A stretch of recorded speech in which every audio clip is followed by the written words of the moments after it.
Hey everybody, I'm Courtney Hashi, cookbook author and blogger. Welcome back to my YouTube channel, Court of Kitchen. Today, Mommy and Honor are here again. They're here because I'm making a shake-up of enchiladas. Instead of making enchiladas where you roll them and have to put them in a container in the pan, but it right up next to each other, and sometimes they crack, I'm gonna make it layered, almost like it's the lasagna. So that's what we're doing today. So let's start with the the enchilada sauce. There's no reason to make your own enchilada sauce these days. Enchilada sauce in the store is just as good, and open up a can, it takes a lot less time than obviously making your own sauce. I'm using both red and green. Red is Roja, green is Verde. Now you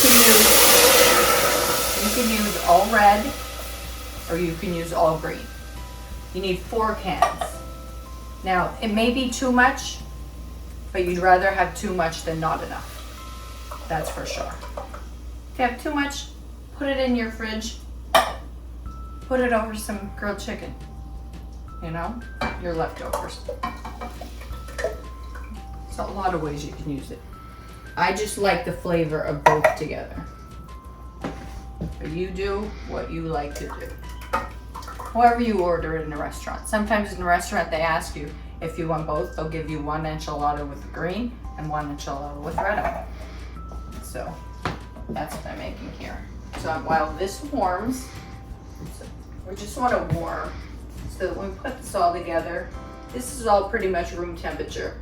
This is rotisserie chicken, and then that's 1.5 cups of pepper jack cheese and 1.5 cups of cheddar cheese.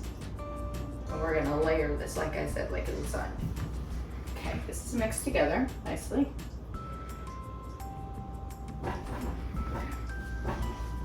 So next, the beans. We're making rice and beans because what goes with enchiladas, right? Better than rice and beans.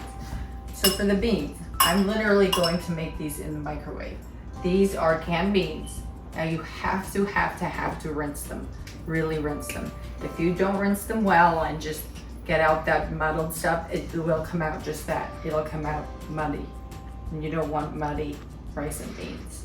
I think my garlic needs a little help, or my onion needs a little help. So you want like 1/4 to 1/2 teaspoon of onion powder and garlic powder. And cumin, same amounts.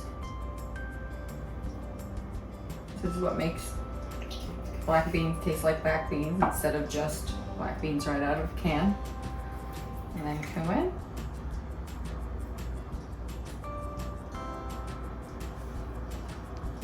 Alright. That's good. And then I like a little oregano. I think Mexican food and oregano goes very well together. So about 1/4 teaspoon of oregano. Half as much as the other seasonings. And then I'm just gonna put in, of course, some salt and pepper. Because that goes with everything. A little bit of pepper and just a little dash of salt. Because I use stock to make my rice, which already has salt in it. So you don't want it too salty. So I'm just gonna mix this up. And then when this bake goes in the oven, which it has to go in the oven for a while, then we'll put these in the microwave because we want them warm when we plate. Okay, so this is how we make, I think I forgot a big spoon. I need a big spoon. I think I have to get it off the wall. I'll go get it off the wall. So just like lasagna, at the bottom, you want to put a tiny little layer, just so everything doesn't stick. So all you're looking for is a layer of your sauce.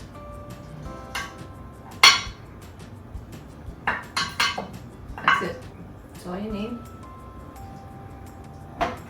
Let me move these and move this closer. Makes more sense.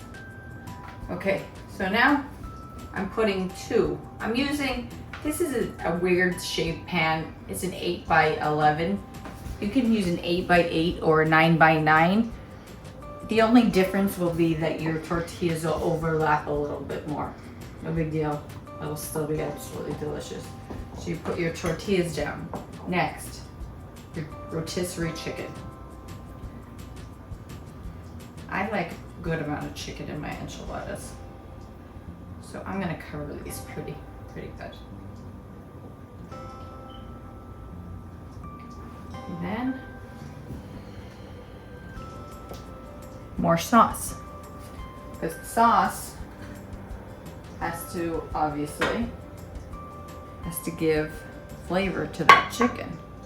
Because again, it's rotisserie chicken. We want the whole thing. Enchiladas have to be way saucier than you think. They almost have to have sauce come above or up to the top of the enchiladas. Believe me, I've tried it otherwise and they just come out dry and cracky on the ends. It doesn't work. So our cheeses. So, like I said, I'm using pepper jack.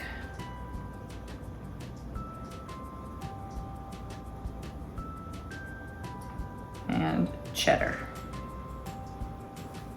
Now it's best if you use a block and shred it yourself, but you don't have to. If you want to buy it in the bag, that's fine.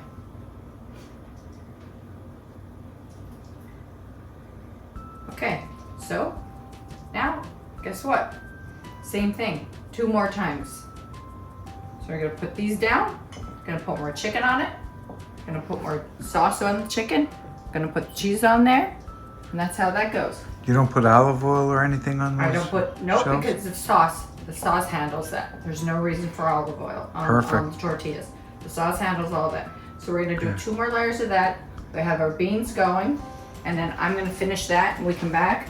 I'll finish the top with the cheese, and I'll tell you how long it goes in the oven, and we'll deal with the beans, have the rice going. I'll tell you about how I made the rice, and we'll be right back. It's that simple. See you in a couple. It's made all these layers. Now I have the last layer of chicken on there. Now I'm putting on more sauce. And again, you need more sauce than you think. I'm telling you, you do. Turns out really well. I've tried it so many times. Even when you make the rolled ones, sauce has to come up to the top of the rolls. Trying to be careful to not get it all over the place, but I want to get edge to edge the sauce. So every bite is delicious.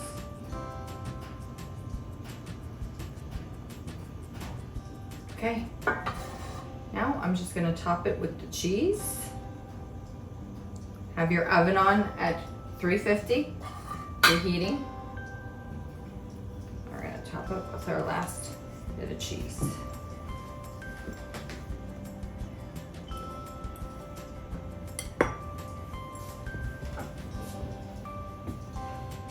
So we're gonna put foil on this for 30 minutes, like I said, at 350.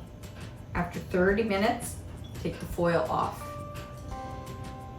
Turn your heat up to 375 and give it about 15 more minutes, or until you see everything is bubbly on the outside and the cheese on top is getting golden. So that's what I'm gonna do right now.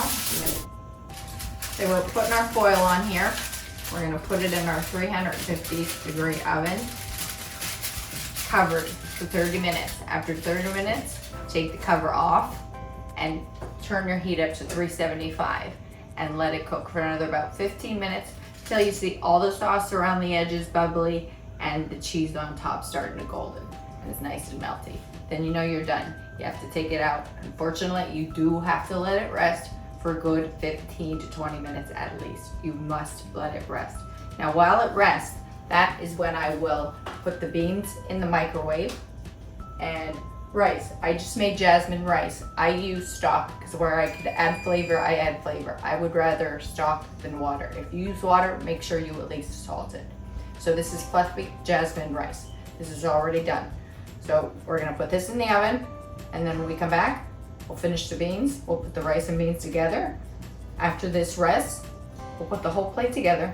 So we'll see you back in, I guess that'll be about an hour and 5, hour and 10 minutes. See you in a little bit. Okay, everybody, we're back. We have rested our enchilada bake. It's been sitting for at least 20 minutes. As you can see, it's not bubbly anymore. When it comes out, it'll be all bubbly. And then we have our rice here. It's nice and fluffy. So I'm gonna put rice on each plate. So on for Mom and Aunt. And then we'll put some black beans next to it. Third plate. And you can have more if you want, because there's a lot of rice here. Sure. Love rice. Who doesn't love rice and beans with enchiladas, right? Mm-hmm. Okay, put this back here and get it out of the way. And then for the beans. Again, these were just in the microwave. See the steam coming off? I just microwaved these while that was resting for 3 minutes. That's all it took, because they were room temperature. So some beans on the side. There you go. Okay, so we got our rice and our beans.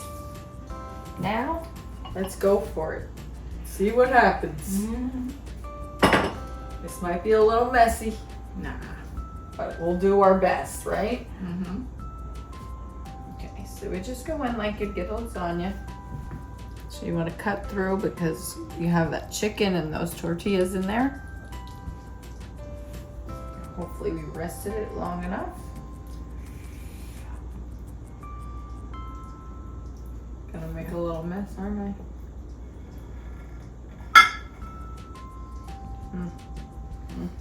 It looks good. Looks really good. It's definitely luxurious, put it that way. Use my finger to help a little bit. That one might need a little bit more. There you go. And then can we bring this one over here? That'd be great. Move it over. Cut some from here. Try to get this out a little bit easier. I hate loosening the cheese on top. There we go. See how I let this rest for 20 minutes. It probably could have rested a little bit longer. But it's gonna be fabulous. Here's the napkin for everybody. Give it a taste. And let me know what you think. Mm. Mm. You know what I always say?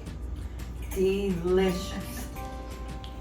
Does it taste like enchiladas? Definitely. Definitely. It tastes like it's a mild spice because the enchilada spice was medium, so there's a mild spice to it. But you can taste all the chicken, the cheese. You can tell the tortillas in there. Like I said, this maybe could have sat for a little bit longer, but even like this, you can't go wrong. No, it's absolutely delicious, It's right? Absolutely delicious is right. And You're liking it. the rice and beans are great. too. Cheers and cheers. Oh yeah. Cheers and cheers. Uh-huh. All right. Thank you for watching. Your likes, shares, and comments are very, very welcome. So send them all the time, anytime.